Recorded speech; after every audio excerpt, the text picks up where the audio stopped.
Bismillahirrahmanirrahim. Assalamu alaikum, dear students. Hope you all would be fit and fine with the grace of Allah Almighty. Dear students, our previous lecture was the beginning and spirit of Islam, in which we studied about the origin of the Islam, in which the Islam and Islamic conditions became favorable for it to spread the different parts of the Saudi Arabia and the surrounding areas of the Saudi Arabia. So in that way, we are going to start from the Makkah, the conditions of the Makkah. So we will study about the conditions of the Makkah before when Holy Prophet Sallallahu Alaihi Wasallam came there and to preach Islam in such areas. When Holy Prophet Sallallahu Alaihi Wasallam was born in 570 में जो है holy prophet सल्लल्लाहु अलैहि वसल्लम पैदा हुए, जो है वो बनी हाशिम्स कबीले से उसकी जो है वो वाबस्तगी थी. और प्रॉफिट मोहम्मद सल्लल्लाहु अलैहि वसल्लम जो है वो अपनी छोटेपन से एक बेहतरीन जो है इंसान थे. एक और 610 सी यानी कि कॉमन एरा में जो है कुरान शरीफ जो है उसकी वही जो है उसके ऊपर जो है वो नाजिल हुई. तो इसको मतलब उन्होंने जब उनके ऊपर कुरान शरीफ की जो है 610 में वही नाज़िल हुई, तो होली प्रॉफिट सल्लल्लाहु अलैहि वसल्लम ने जो है वो यानी कि नबूवत का जो एक लक़ब जो है वो उसको मिला.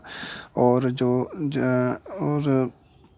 जो मज़हब जो है वो तब बना जब डिफरेंट जो मुख्तलिफ़ जो अपोजिशन जो थी मक्का के अंदर, जो मुख्तलिफ़ होली प्रॉफिट सल्लल्लाहु अलैहि वसल्लम के ख़िलाफ़ और उसकी जो एक मिशन जो थी, जो तकमील थी, उसके बीच में जो रुकावटें पैदा करने वाले जो काफ़र थे, तो वो सारे होली प्रॉफिट सल्लल्लाहु अलैहि वसल्लम के ख़िलाफ़ थे और उसकी जो तबलीग थी उसके ख़िलाफ़ थे. तो होली प्रॉफिट सल्लल्लाहु अलैहि वसल्लम ने जो है एक बहुत सब्र के साथ, बेहतरीन अंदाज़ के साथ और बहुत उसूलों के साथ जो है अपना रोल प्ले करना शुरू किया. और फिर 622 के अंदर होली प्रॉफिट सल्लल्लाहु अलैहि वसल्लम ने एक हिजरत की फ्राम मक्का टू मदीना, मक्का से मदीना तक. एंड 632 में the last year of Quranic revelation, जो कुरान शरीफ का आखिरी जो है वो उसकी वही जो है मतलब रेवलेशन का जो साल था. Islam had spread across the Arabia. जब 632 में कुरान शरीफ की जो है रेवलेशन का आखिरी साल था, तो उस वक्त तक जो इस्लाम का जो कंडीशन जो था वो it was spread the all of the different areas of the Arabia, यानी कि अरेबिया के काफ़ी हदूद में इस्लाम फैल चुका था. और द प्रॉफिट मोहम्मद सल्लल्लाहु अलैहि वसल्लम passed away in 632. Holy prophet हज़रत मोहम्मद मुस्तफ़ा सल्लल्लाहु अलैहि वसल्लम जो है 632 में इंतकाल पा गए. He was a living example of the values टाट बाय द इस्लाम. वो एक बहुत रहमदिल और बेहतरीन कदर रखने वाले इंसान थे और एक पूरी ज़िंदगी के लिए जो भी आलम इंसानियत है उसके लिए एक रोल मॉडल थे. और एक हकीकी ज़िंदगी अख्तियार करने मतलब उससे हमारा उनको दर्स मिलता है इस वक्त भी.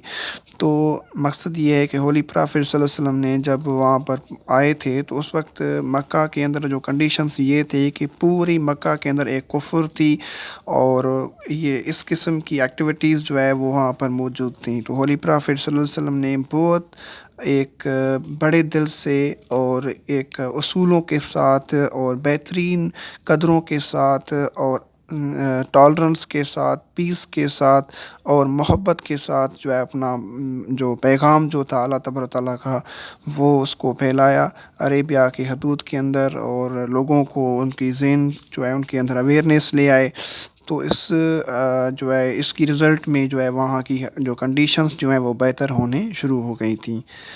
तो उसके बाद ये है गार हिरा, the cave of Hira where the angel Jibreel came to prophet peace be upon him with the first revelation.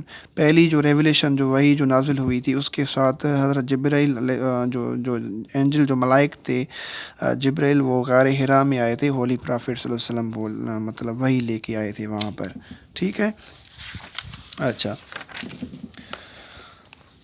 اس کے بعد ہے the spread of Islam. Islam was taken to other areas beyond Arabia by the groups of the early Muslims. جو پہلے جو مسلمان تھے ان سے پھر جو ہے وہ اسلام کو عربیہ کے ڈفرینٹ حصوں گروپس میں جو ہے بانٹ دیا گیا اور پھر پھیلا دیا گیا. وہ migrated to escape the persecution at the hands of pagan leaders in Mecca. A large number had fled to Abyssinia during the Prophet's Holy Prophet صلی اللہ علیہ وسلم. یعنی کہ ہولی پرافیٹ صلی اللہ علیہ وسلم کے دوران کافی جو نمبر جو کہ لوگ جو تھے وہ چلے گئے تھے. اباسینائی جو ہے وہ چلے گئے تھے، یعنی کہ وہ ایک اباسینا ایک ریاست تھی، ادھر چلے گئے تھے. ٹھیک ہے، تو آج تک ہم نے یہاں تک پڑھا ہے. انشاء اللہ نیکسٹ لیکچر میں ہم اور پڑھیں گے.